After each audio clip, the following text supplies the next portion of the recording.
بسم اللہ الرحمن الرحیم۔ اس سے اگلی آیت میں فرمایا کہ ان الدین عند اللہ الاسلام، کہ بے شک اللہ کے نزدیک دین تو اسلام ہی ہے۔ دین تو علم تک سارے انبیاء کا دین ایک تھا،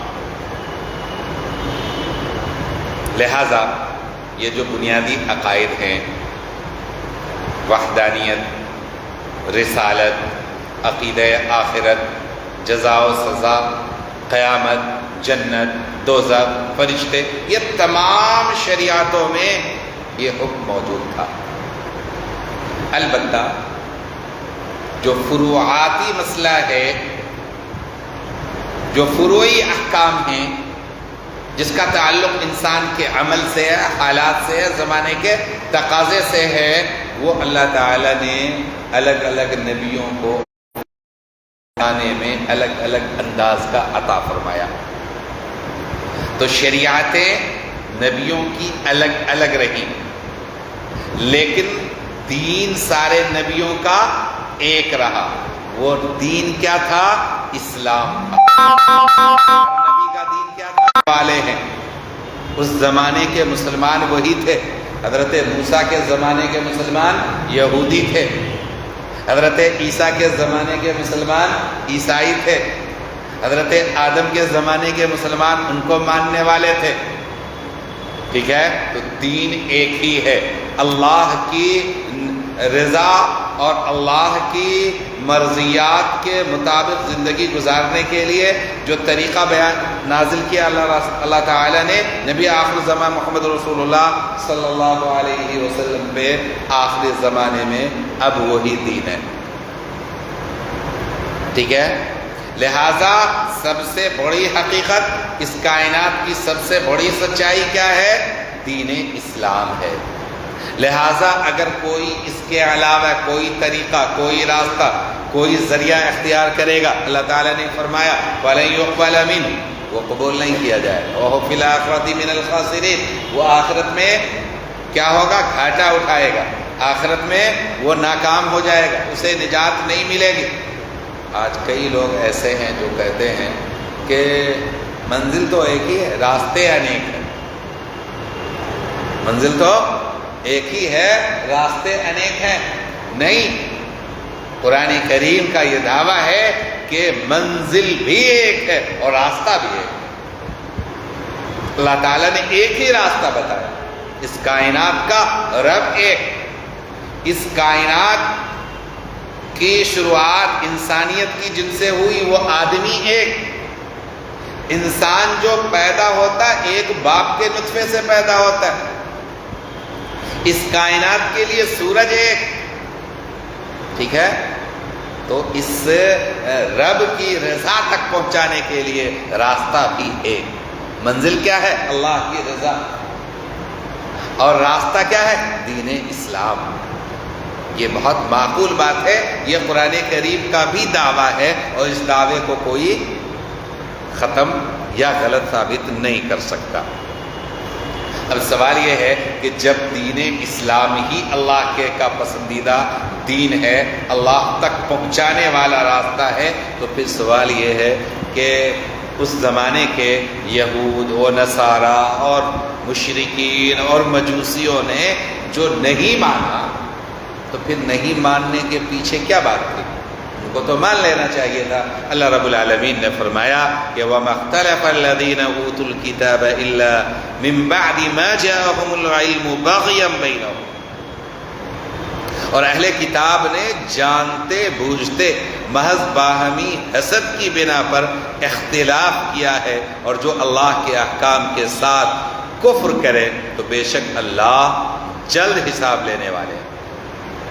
مطلب وہ جانتے تھے، سورہ بقرہ میں آپ پڑھ چکے ہیں کہ وہ نبی کو اس طرح پہچانتے تھے کما یعرفون ابناءہم، جس طرح وہ اپنی اولاد کو پہچانتے ہیں۔ آپ کی سچائی کو اسی طرح وہ جانتے تھے، لیکن ایک ضد، ایک عصبیت، کہ ہم یہودی ہیں، یہ قریش میں سے کیسے آ جائے گا کوئی نبی؟ یہ عصبیت۔ اور تیسری چیز لالچ، کہ ہم اہل کتاب ہیں، ان کے علماء اپنے لوگوں کو بیوقوف بنایا کرتے تھے، ان سے نذرانے اور ہدیے اور کیا کیا وصول کیا کرتے تھے، ان کو خوف دکھا کر کے اور ان کے اوپر کچھ ایسی چیزیں مسلط کر کے اور اللہ کے احکامات میں سے بعض حکموں کو ساقط کر کے، تو یہ بھی معاملہ تھا کہ ہماری یہ چودراہٹ چلی جائے گی، ہمارا یہ جو دبدبہ ختم ہو جائے گا، ہمارے یہ جو مالی فوائد ہے وہ ختم ہو جائیں گے۔ اس لیے انہوں نے نبی کریم صلی اللہ علیہ وسلم کی رسالت کو قبول نہیں کیا۔ دل سے وہ جانتے تھے، قبول کرنا اور چیز ہے اور دل سے جاننا اور چیز ہے۔ کئی لوگ آپ کو ملیں گے کہ بھائی صرف دل میں ہونا چاہیے، باقی کچھ نہیں، دل سے بھی ہونا چاہیے، زبان سے بھی اقرار ہونا چاہیے اور عمل سے اس کا اظہار بھی ہونا چاہیے۔ اسلام کیا ہے؟ 3 چیزوں کا نام ہے۔ تصدیق بالقلب، قلب سے کیا کریں گے؟ تصدیق کریں گے۔ اقرار باللسان، زبان سے اقرار کریں گے۔ عمل بالارکان، اعضاء و جوارح سے عمل کریں گے۔ فَإِنْ حَاجُّوكَ، اس کے باوجود اگر وہ آپ سے حجت بازی کریں، آپ سے بحث و مباحثہ کریں، تو آپ فرما دیجئے کہ اسلمت وجہی للہ ومن اتبعنی، آپ فرما دیں کہ میں نے بھی اور میری پیروی کرنے والوں نے بھی اپنا رخ اللہ کی طرف کر لیا۔ اپنا رخ کس کی طرف کر لیا ہے؟ اللہ کی طرف۔ یہ اسلمت وجہی للہ، یہ دعا پڑھی جاتی ہے قربانی کرتے وقت، اللہم انی وجہت وجہی، یا یہ دعا پڑھی جاتی ہے نماز شروع کرنے سے پہلے، ثنا سے پہلے۔ یہ در حقیقت اسی کا اعتراف ہے کہ مکمل طور پہ ہم یکسو ہیں اللہ رب العالمین کی طرف سے، اس سے ہمیں کوئی ہلا نہیں سکتا، کوئی ہٹا نہیں سکتا، کوئی لاکھ حجت کرے، بحث کرے، مباحثہ کرے، کوئی فرق نہیں پڑتا، ہم ہٹنے والے نہیں اللہ کے در سے۔ وَقُلْ لِلَّذِينَ أُوتُوا الْكِتَابَ وَالْأُمِّيِّينَ، اور آپ ذرا پوچھ لیجئے اہل کتاب سے بھی اور امیوں سے بھی۔ اہل کتاب میں وہ لوگ آ گئے یہود و نصارہ، اور امی میں مشرکین، چونکہ ان کے پاس کوئی کتاب نہیں تھی، تو ان سے بھی ذرا پوچھ لیجئے اسلمتم، کہ کیا تم لوگ اسلام لا رہے ہو؟ یہ صرف زبانی جمع خرچ کرنے سے کام نہیں چلے گا، باضابطہ تمہیں اقرار کرنا پڑے گا کہ تم اسلام لا رہے۔ فَإِنْ أَسْلَمُوا فَقَدِ اهْتَدَوْا، اگر ان سب کے باوجود جو انہوں نے جرائم کیے ہیں، غلطیاں کی ہیں، اگر وہ اسلام لے آئیں تو فَقَدِ اهْتَدَوْا، ہدایت پا جائیں گے، منزل پا جائیں گے، اللہ کے قریبی بن جائیں گے اور پچھلے گناہ معاف ہو جائیں گے۔ وَإِن تَوَلَّوْا، لیکن اگر وہ انکار کر دیں کہ نہیں ہم تو نہیں مانتے، ہم تو تسلیم نہیں کرتے، ہم آپ کی بات کا اعتراف نہیں کرتے، فَإِنَّمَا عَلَيْكَ الْبَلَاغُ، تو کم ہمتی کی کوئی ضرورت نہیں ہے، پست ہمتی کی بھی کوئی ضرورت نہیں ہے، اس لیے کہ آپ کی ذمہ داری کیا ہے؟ بہتر انداز میں پہنچا دینا ہے، وہ کام آپ نے کر دیا۔ تو معلوم ہوا کہ ہر صاحب ایمان کو کیا ہونا چاہیے؟ داعی ہونا چاہیے۔ کس چیز کا داعی ہونا چاہیے؟ کس چیز کا داعی؟ ایمان کا داعی۔ کس چیز کا داعی؟ اسلام کا داعی۔ لوگوں کو کس کی طرف بلانا چاہیے؟ اللہ کی طرف بلانا چاہیے، اللہ کے دین کی طرف بلانا چاہیے، نبی کی سنت کو زندہ کرنا چاہیے کہ ہمارے نبی صلی اللہ علیہ وسلم نے اپنے زمانے کے تمام کفار، مشرکین، یہود، نصارہ سب کو دعوت، اور اتنا ہی نہیں بلکہ اس زمانے میں جانا دشوار تھا، تو رسول اللہ صلی اللہ علیہ وسلم نے اپنے قاصدوں کو باضابطہ نمائندہ بنا کر کے، خط لکھوا کر کے اس زمانے کے جتنے بادشاہ تھے سب کے پاس بھیجا۔ کس کے پاس بھیجا؟ نجاشی شاہ حبشہ کے بادشاہ، کسرا شاہ فارس کے بادشاہ، اور مقوقس مصر کے بادشاہ، اور ہرقل عظیم روم کا بادشاہ، سب کو بڑے بڑے بادشاہوں کو، یہاں تک کہ سرداروں کو، قبیلے کے سرداروں کو اور خطے کے جو حاکم تھے حکمرانوں کے پاس خط دے کر کے بھیجا کہ اسلام قبول کر لو۔ یہی سب سے بڑی حقیقت، یہی سب سے بڑی سچائی ہے اللہ کے نازل کی ہوئی۔ لہذا اگر وہ انکار کرے تو کہہ دیجئے آپ کے اوپر کوئی مواخذہ نہیں ہے، اس لیے کہ آپ کی ذمہ داری کیا ہے؟ پہنچا دینا بہتر انداز میں، وہ آپ نے کر دیا۔ واللہ بصیر بالعباد، اور اللہ رب العالمین تو اپنے بندوں کا نگہباں ہے، خوب دیکھ رہا کہ کون کیا ہے، اس کے دل میں کیا ہے، اس سے ہدایت کی امید ہے کہ نہیں، وہ مانے گا کہ نہیں، وہ اسلام قبول کرے گا کہ نہیں، وہ ہمارے نبی کے قدموں میں گرے گا کہ نہیں، وہ نبی کا امتی بنے گا کہ نہیں، کب بنے گا، سب ہمارے رب کو معلوم ہے۔ ان الذين يكفرون بآيات الله ويقتلون النبيين بغير حق ويقتلون الذين يأمرون بالقسط من الناس وبشرهم بعذاب أليم۔ بے شک جو لوگ اللہ کے احکام کے ساتھ کفر کرتے ہیں اور ناحق انبیاء کو قتل کرتے ہیں، اور جو لوگ انصاف کرنے کا حکم دیتے ہیں ان کے بھی قتل کے مرتکب ہوتے ہیں، آپ ان کو دردناک عذاب کی خوشخبری سنا دیجئے۔ اولئک الذین حبطت اعمالهم فی الدنیا والآخرہ وما لهم من ناصرین، یہی لوگ ہیں جن کے اعمال دنیا میں ضائع ہو گئے اور آخرت میں بھی ضائع ہو جائیں گے، اور ان کا کوئی مددگار نہیں ہوگا۔ دیکھیں، نبیوں کو قتل کرنا کتنی بری بات ہے، ایک عام انسان کو قتل کرنا بھی برا ہے، کہ جائے کہ کسی اللہ والے کو قتل کر دیا جائے، اور سارے اللہ والوں کے سردار نبی ہوتے ہیں، نبی تو اپنی کائنات میں اپنے زمانے کے تمام انسانوں سے افضل ہوتے ہیں نا، ان کو کوئی قتل کر دے اس کے ناحق ہونے میں کوئی شبہ ہو سکتا ہے کیا؟ لیکن یہ یہودیوں کا معاملہ تھا کہ ان کو کوئی پرابلم نہیں محسوس ہوتا تھا، یہ بے دریغ اللہ کے نبیوں کو قتل کر دیا کرتے تھے۔ روایتوں میں آیا ہے کہ ایک دن میں انہوں نے 43 نبیوں کو قتل کیا، اور انہوں نے جو نظام قائم کر رکھا تھا قانونی، اس کے مطابق بھی وہ غلط تھا۔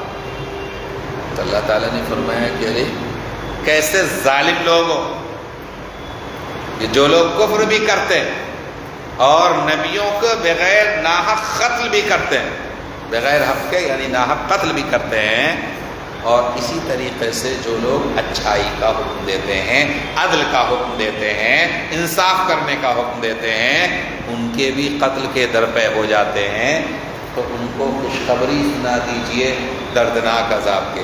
دردناک عذاب کوئی خوشخبری کی چیز ہے؟ قرآن کریم کا یہ اسلوب عرب کے اسلوب کے مطابق ہے کہ جب انسان جرم کرے اور خوشخبری کی امید رکھے تو اس کو کیا بتایا جائے گا کہ یہ اگر تمہیں خوشخبری ہی کی امید ہے تو یہ رہی تمہاری خوشخبری، یعنی کہ دردناک عذاب لکھا جائے گا، اور ان کے سارے اعمال اکارت ہو جائیں گے۔ یہ بدترین مجرم ہے، دنیا میں بھی اور آخرت میں بھی کوئی مدد کرنے والا نہیں ہوگا۔ أَلَمْ تَرَ إِلَى الَّذِينَ أُوتُوا نَصِيبًا مِنَ الْكِتَابِ يُدْعَوْنَ إِلَى كِتَابِ اللَّهِ لِيَحْكُمَ بَيْنَكُمْ ثُمَّ يَتَوَلَّى فَرِيقٌ مِّنْهُمْ وَهُمْ مُعْرِضُونَ۔ آپ نے ان لوگوں کو دیکھا نہیں جن کو اللہ کی کتاب، اللہ کے کتاب کے ایک حصے، اللہ کی کتاب کا ایک حصہ عطا کیا گیا، ان کو اللہ کی کتاب کی طرف بلایا جاتا ہے کہ وہ ان کے درمیان فیصلہ کر دے، پھر بھی ان میں سے ایک گروہ روگردانی کرتے ہوئے بے رخی اختیار کرتا ہے۔ ذَلِكَ بِأَنَّهُمْ قَالُوا لن تمسنا النار الا ایاما معدودات وغرهم فی دینہم ما كانوا یفترون. یہ اس لیے ہے کہ وہ کہتے ہیں کہ آگ تو ہمیں محض چند دنوں چھوئے گی، جبکہ در حقیقت ان کی من گھڑت باتوں نے ان کو ان کے دین سے متعلق دھوکے میں ڈال رکھا ہے. فَكَيْفَ إِذَا جَمَعْنَاكُمْ لِيَوْمٍ لَا رَيْبَ فِيهِ وَوُفِّيَتْ كُلُّ نَفْسٍ مَا كَسَبَتْ وَهُمْ لَا يُظْلَمُونَ. پھر جس دن کے آنے میں کوئی شک نہیں، اس دن جب ہم انہیں جمع کریں گے تو کیا حال ہوگا. اس دن ہر شخص کو اس کے عمل کا پورا پورا بدلہ دیا جائے گا اور ان کے ساتھ ذرہ برابر بھی ظلم نہیں کیا جائے گا. بھائیو، ان آیات میں آخرت کے منظر کشی کی گئی اور یہودیوں کے بارے میں بتایا گیا کہ جب انسان کا یہ نظریہ ہو جائے کہ ہم اچھا کریں یا برا کریں، ہمارا کوئی کیا بگاڑ لے گا، ہم تو جنت کے ٹھیکیدار ہیں، تو پھر انسان بدعملی کے دلدل میں پھنس جاتا ہے. تو ان کی بدعملیوں کی بنیاد یہ نظریہ ہے ان کا، جبکہ اللہ رب العالمین نے فرمایا کہ یہ دھوکے میں مبتلا ہے. ہم انہیں جمع کریں گے اور قیامت کے دن کے آنے میں کوئی شک نہیں ہے، اور وہاں دودھ کا دودھ اور پانی کا پانی ہو جائے گا، تو ان کا کوئی بچانے والا نہیں ہوگا. بزرگوں، رسول اللہ صلی اللہ علیہ وسلم جب مدینہ منورہ تشریف لے گئے تو اللہ تعالیٰ نے آپ کی مدد فرمائی. غیب سے جنگ بدر کے واقعات آ چکے، اس میں یہ کہا گیا تھا کہ تعداد کے اوپر مدد نہیں ہوتی، اللہ کی مدد تو اللہ کے فضل سے. اللہ تعالیٰ اپنی جیت کن کو عطا کرتا ہے؟ جن کو چاہتا ہے. اور اس کے لیے جو فرشتے بھیجے گئے تھے یہ خوشخبری سنانے کے لیے بھیجے گئے تھے. لڑنا تو ایمان والوں کا تھا. ایک آدھ فرشتے اپنا شرف حاصل کرنے کے لیے جنگ میں بھی شامل ہو گئے تو وہ ان کے شرف کی چیز تھی، لیکن اصل میں جنگ کنہوں نے کی تھی؟ اہل ایمان نے. اور اس حوصلے پر اللہ رب العالمین نے فتح کی بشارت دی تھی اور اللہ تعالیٰ نے فتح عطا فرمائی. لیکن آگے پھر احد تک پہنچتے پہنچتے احد میں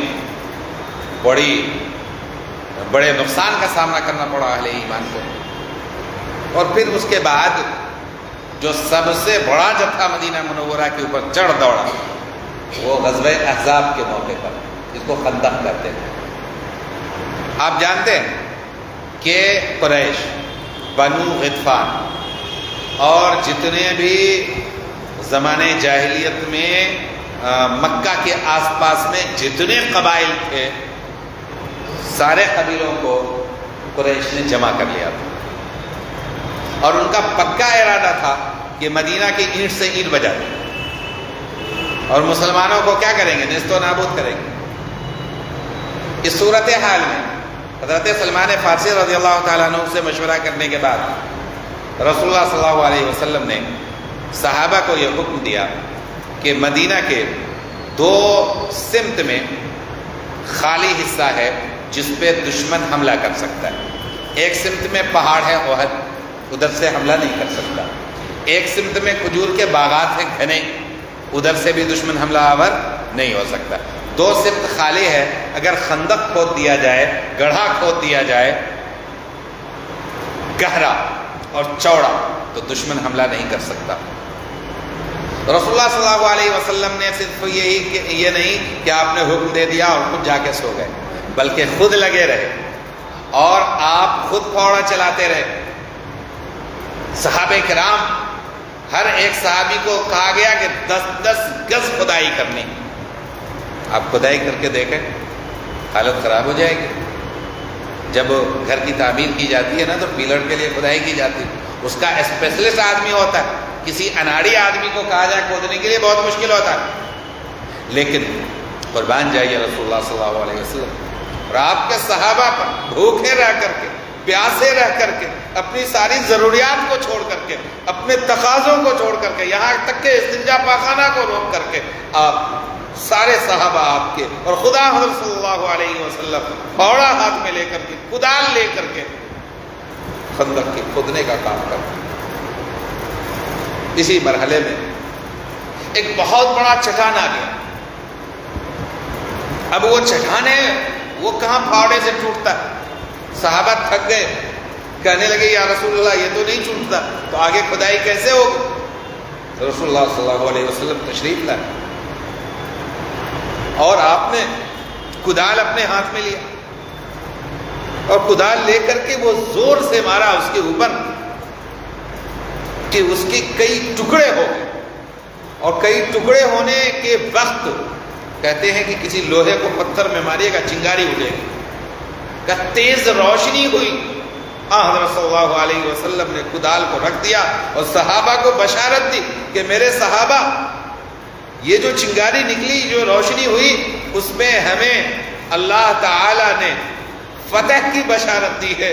میری امت کے لوگ ایران کو فتح کریں گے، روم کو فتح کریں گے اور یمن کو فتح کریں گے.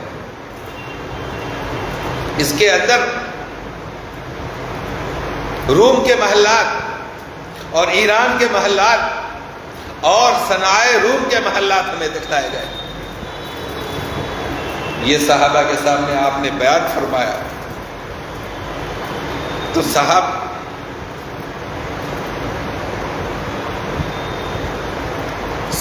کرام کے ایمان و یقین میں پختگی ہوئی.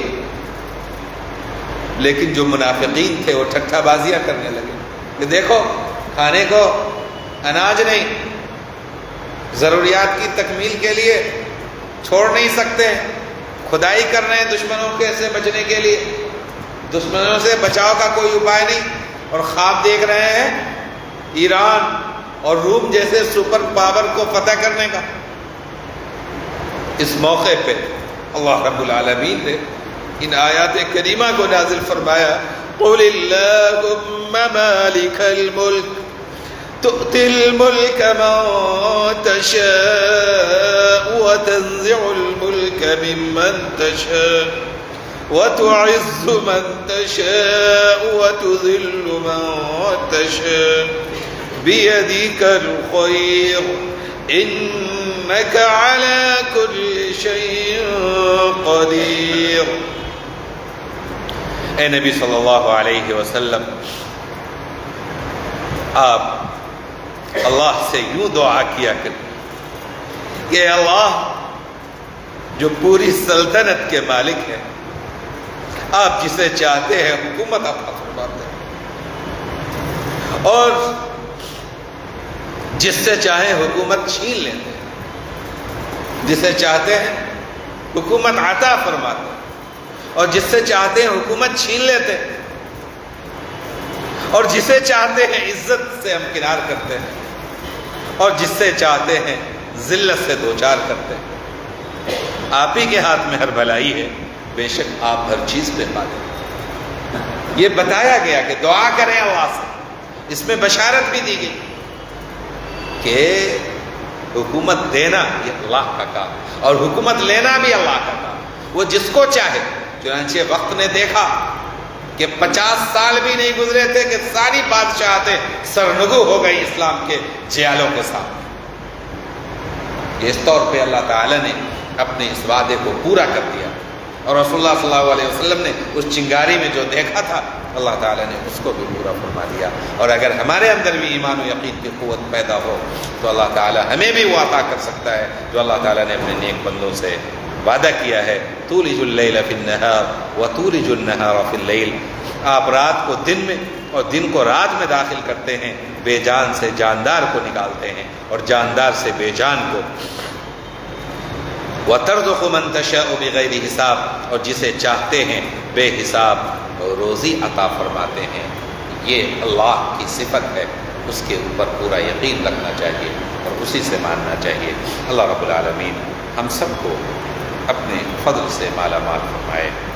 وآخر دعوانا ان الحمد للہ رب العالمین.